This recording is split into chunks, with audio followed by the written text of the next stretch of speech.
Shalom jemaat Tuhan, selamat datang dan selamat beribadah untuk kita semua. Tema renungan kita yang diberikan untuk kita belajar sama-sama adalah menjadi seperti Kristus. Sekali lagi, menjadi seperti Kristus. Mengawali khotbah ini saya ingin menyampaikan sebuah cerita yang diposting oleh seseorang di media sosial. Cerita itu berbunyi demikian.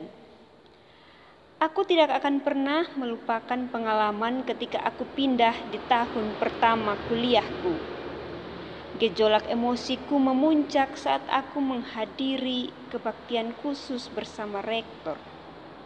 Beliau adalah seorang guru dan teolog yang dihormati.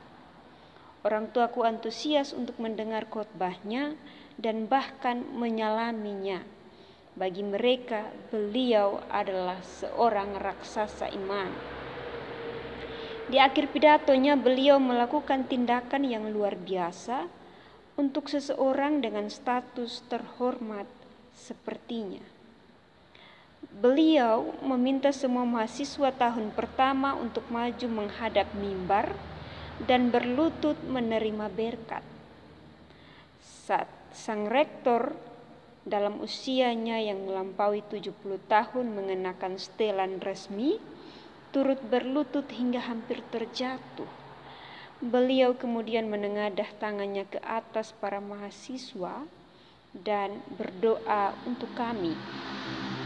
Rasanya mengejutkan untuk melihat pemimpin senior dan dihormati ini berkenan memposisikan diri dalam postur yang tidak nyaman demi para mahasiswa muda. Sikap berlututnya menggambarkan kerendahan hatinya. Jadi cerita ini berkisah tentang seorang rektor yang dalam usia tuanya mau berlutut dan memberkati mahasiswa baru. Dalam posisi berlututnya itu menggambarkan kerendahan hati. Bapak Mama jemaat Tuhan yang terkasih, kitab Filipi adalah salah satu kitab yang ditulis oleh Rasul Paulus kepada jemaat di Filipi.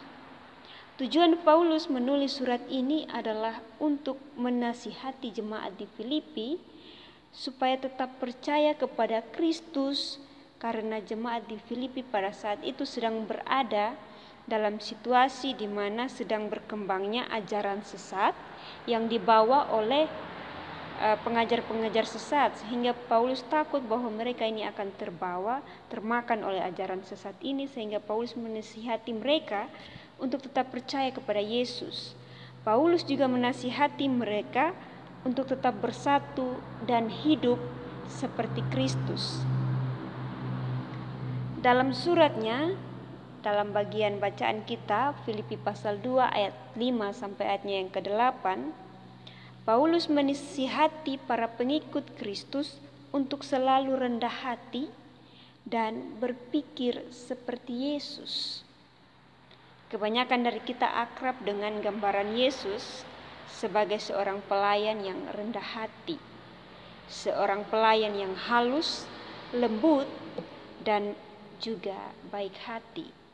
Tapi penting juga untuk tidak melupakan bahwa betapa kerendahan hati ini sangat berlawanan dengan dunia yang begitu menghargai prestasi, status sosial, dan kekayaan. Paulus memberitahu para jemaat Filipi bahwa meskipun Yesus dalam naturnya yang adalah Tuhan, dia tidak menganggap kesetaraan dengan Bapa sebagai sesuatu yang harus dipertahankan. Malahan Yesus membuat dirinya menjadi bukan siapa-siapa. Bukan menggunakan hak istimewanya yang ilahi untuk keuntungan dirinya sendiri, Yesus malah meninggalkan semuanya untuk menjadi sama seperti manusia. Itu kita bisa lihat dalam ayatnya yang ke-7. Dan dia juga mengambil rupa seorang hamba, bukan rupa sebagai raja yang seharusnya bisa dipilih Yesus. Yesus memilih untuk dilahirkan sebagai seorang manusia yang menerima semua keterbatasan tubuh manusia yang terikat dengan ruang dan waktu, dan dibalut dalam kulit yang tidak sempurna, sampai akhirnya Yesus merendahkan dirinya sendiri dengan menundukkan diri kepada kematian, bahkan mati di kayu salib. Kita tahu sendiri bahwa mati di kayu salib adalah tanda kehinaan, tanda terkutuknya seseorang, sehingga ia harus mati di kayu salib. Yesus menerima itu. Itu bukti bahwa Yesus merendahkan diri. Yesus rendah hati. Ia menyerahkan dirinya kepada rancangan indah Allah, meskipun itu membuat ia sengsara dan terhina. Ketika Paulus mendorong orang-orang Kristen untuk memiliki pola pikir yang sama seperti Kristus, hal itu bisa terasa susah dan tidak nyaman bagi kita. Tapi itu juga memerdekakan kita.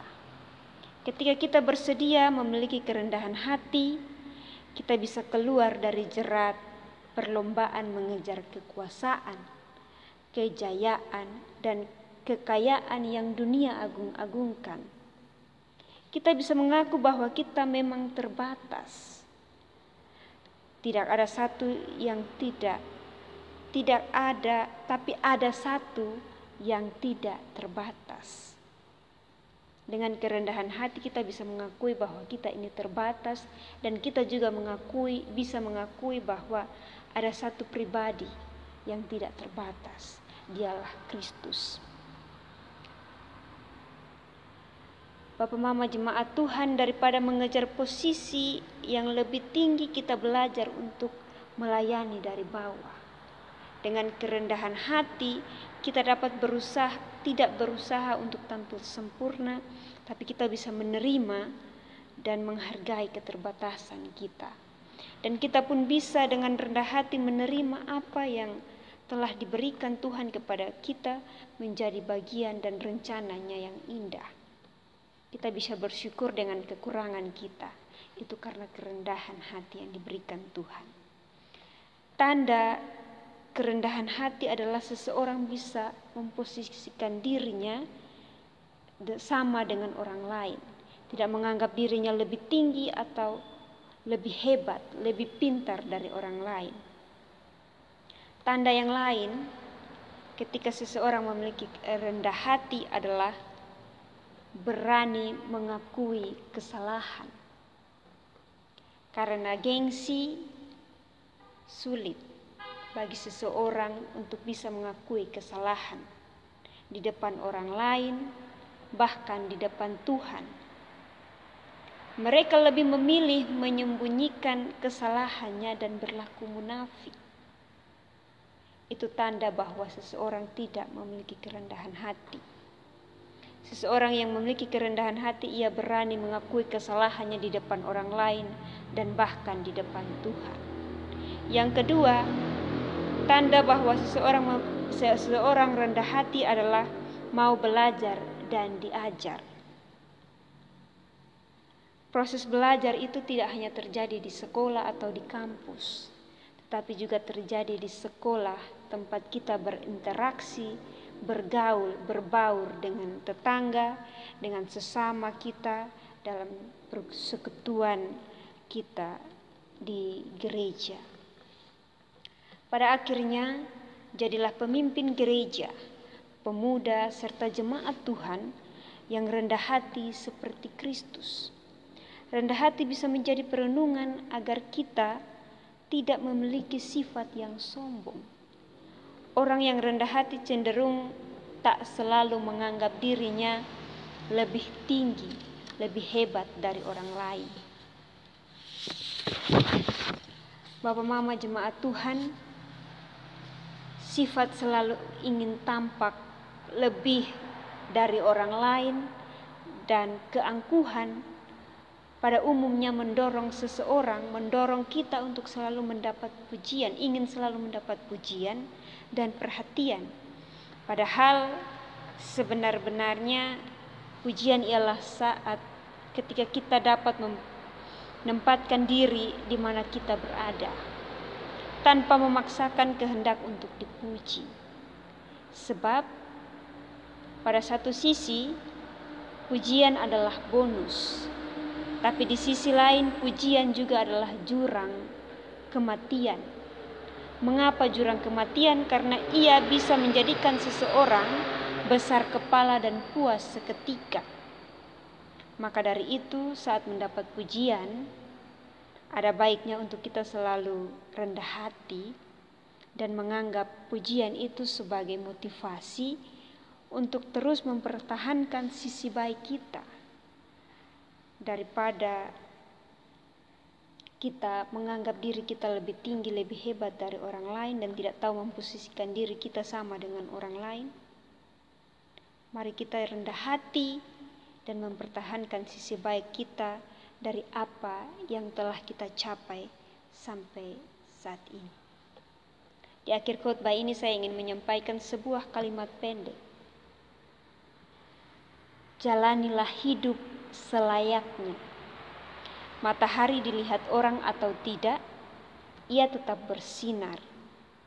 Dihargai atau tidak, ia tetap menerangi. Kiranya firman Tuhan memberkati kita dan memampukan kita untuk menjadi pelaku firman yang setia. Tuhan Yesus memberkati kita. Amin.